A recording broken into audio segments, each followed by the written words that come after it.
कि आपको अनामिका बता रही थी कि क्या गाइडलाइंस जारी की गई हैं और उसको लेकर अहम फैसला कल ही लिया गया है, लेकिन इसके बावजूद ऐसा लग रहा है कि इस तरह की मानसिकता के लोगों से जुड़ी खबरें आना बंद नहीं हो रही हैं। बागपत से दरअसल खबर आई है, एक बार फिर थूक से रोटी बनाने की खबरें सामने आई हैं जो फिर से हैरान कर रही हैं। हालांकि अब गाइडलाइन जारी हो गई हैं, लेकिन कौन सी ये साजिश है जो बार बार धर्म भ्रष्ट करने को लेकर सामने आ रही है? आखिर किससे इंस्पायर होकर इस तरह की चीजें हो रही है? रिपोर्ट आपके सामने रख रहे हैं।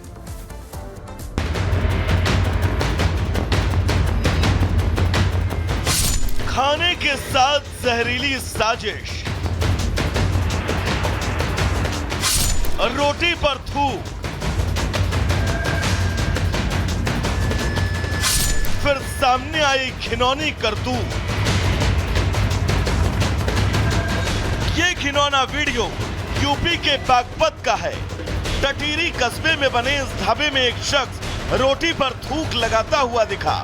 ये वीडियो ढाबे पर आए कुछ लोगों ने कार में बैठकर बनाया और बाद में उसे वायरल भी कर दिया। अब जिस होटल पर यह घिनौनी करतूत हो रही थी उसका नाम भी देख लीजिए, नरेश चिकन कॉर्नर। तो क्या अब जिहादियों ने अपनी घिनौनी करतूत के लिए हिंदू नाम वाले होटलों को अब निशाने पर ले लिया है, या फिर कहीं इस होटल का नाम ही तो फर्जी नहीं? इलाके में वीडियो वायरल हुआ तो लोगों में गुस्सा है।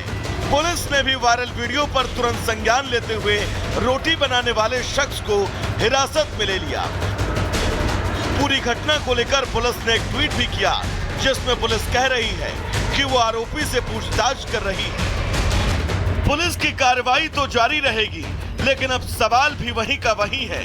क्या आखिर थूक हो या पेशाब, खाने पीने की चीजों के साथ ये घिनौनी हरकत कब तक चलेगी और जनता कब तक ऐसी जिहादी सोच का शिकार होती रहेगी? Bureau report, Republic Bharat.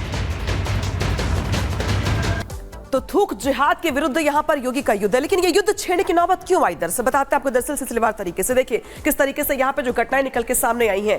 13 सितंबर 2024 जब गाजियाबाद यूपी में जूस में पेशाब मिलाने की जो घटनाएं निकल के सामने आई थी, इसके पहले जरा देखिए 8 सितंबर 2024 को जबलपुर मध्य प्रदेश में पैरों से आटा गूंदने की तस्वीर निकल के सामने आई। इसके बाद देखिए 7 सितंबर 2024 में ग्रेटर नोएडा यूपी में रोटी में थूक मिलाई गई, उसके बाद लोगों को परोस दिया गया। इसके पहले जरा देखिए 22 सितंबर 2024 को ठाणे महाराष्ट्र में फलों में पेशाब करता शख्स दिखाई दिया कैमरे के अंदर। इसके बाद देखिए यहाँ पे जो तस्वीर दिखा रहे हैं आपको लगातार, हम ये देश के अलग अलग हिस्सों से निकल के सामने आई है, जहां पे किसी ने आटे में थूक मिलाई, किसी ने जूस में पेशाब मिलाया, किसी ने यहाँ पे फलों में पेशाब कर दिया, किसी ने गंदे पानी से फलों को धोया। ये तमाम घटनाएं बताने के लिए काफी कि कैसे कुछ लोग ऐसे जो है वो अपशिष्ट यहाँ पे जो लोगों को परोस रहे हैं। शायद यही वजह कि योगी सरकार की ओर से बड़े निर्देश दिए गए हैं।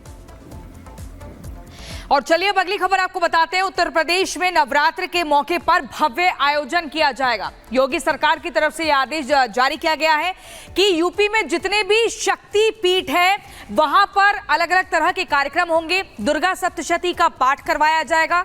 इसके अलावा साज सजावट का ख्याल रखा जाएगा, शुद्धता का ख्याल रखा जाएगा। सभी मंदिर जो हैं वो जगमग होंगे।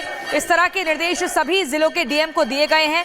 आपको बता दें रामायण का आयोजन होगा, मंदिरों में धार्मिक कार्यक्रम करवाए जाएंगे, दुर्गा सप्तशती का पाठ होगा और ये यूपी के सभी शक्तिपीठों और देवी मंदिरों में भव्य आयोजन के लिए भी कहा गया है। तो ये सीधे तौर पर नवरात्र के मौके पर उत्तर प्रदेश में भव्य आयोजन होगा, इसको लेकर निर्देश जारी किया गया है। नवरात्र में सीएम योगी का ऑर्डर, पूरे जितने मंदिर हैं, जितने शक्तिपीठ हैं, सभी जगह पर एक अलग ही खुशनुमा और धार्मिक माहौल देखने को मिलेगा। तो तस्वीरें हम आपको दिखा रहे हैं कि उत्तर प्रदेश में कई सारे शक्तिपीठ हैं जहां पर दूर दराज से लोग जाते हैं दर्शन करने के लिए, और इसी बीच उन मंदिरों में दुर्गा सप्तशती का पाठ पूरे नवरात्र के दरमियान चलता रहेगा। और चलिए अब बात उत्तर प्रदेश की कर रहे हैं, जहां पर अपराधियों का एक ही हश्र होता है। ये योगी आदित्यनाथ पहले भी क्लियर कर चुके हैं, और अब गाजीपुर में जिस तरह से एक्शन हुआ, एनकाउंटर हुआ है, उसको लेकर समाजवादी पार्टी को फिर से मिर्ची लगती दिखाई दे रही है। फिर से प्रश्न खड़े कर रही है समाजवादी पार्टी। पूरा मामला क्या है, रिपोर्ट के जरिए आपको दिखाते हैं।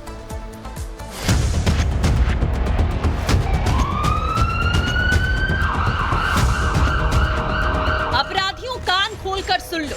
अपराध करने के बाद अगर लगता है कि बच जाओगे तो ये योगी राज वाले उत्तर प्रदेश में तो नामुमकिन है। अपराध करोगे तो अंजाम तो भुगतना ही पड़ेगा। और यही हुआ गाजीपुर के गुनहगार के साथ, जिसे योगी की पुलिस ने एनकाउंटर में ढेर कर दिया। इस एनकाउंटर की गूंज यूपी की सरहदों को पार कर गई, क्योंकि इसके तार बिहार तक जुड़ रहे हैं। लेकिन इस मुठभेड़ की वजह जानकर आप भी हैरान हो जाएंगे, क्योंकि 19 और 20 अगस्त की रात को बाड़मेर गुवाहाटी एक्सप्रेस से जाहिद शराब की तस्करी में शामिल था। जब आरपीएफ के कांस्टेबल जावेद खान और प्रमोद कुमार ने उसे शराब की तस्करी करने से रोका, तो उसने दोनों आरपीएफ जवानों के साथ मारपीट की। फिर अपने साथियों के साथ मिलकर दोनों आरपीएफ जवानों को चलती ट्रेन से नीचे फेंक दिया था, जिससे दोनों जवानों की मौत हो गई थी। इसके बाद से ही पुलिस को आरोपी जाहिद और उसके साथी की तलाश थी। पुलिस ने टिप के आधार पर जाहिद और उसके साथियों को धर लिया। पुलिस ने मौका दिया सरेंडर करने का, लेकिन जाहिद ने होशियारी दिखाते हुए पुलिस टीम पर गोली चला दी, जिसके बाद यूपी पुलिस और एसटीएफ ने भी जवाबी फायरिंग की, जिसमें 1 लाख का इनामी जाहिद ढेर हो गया।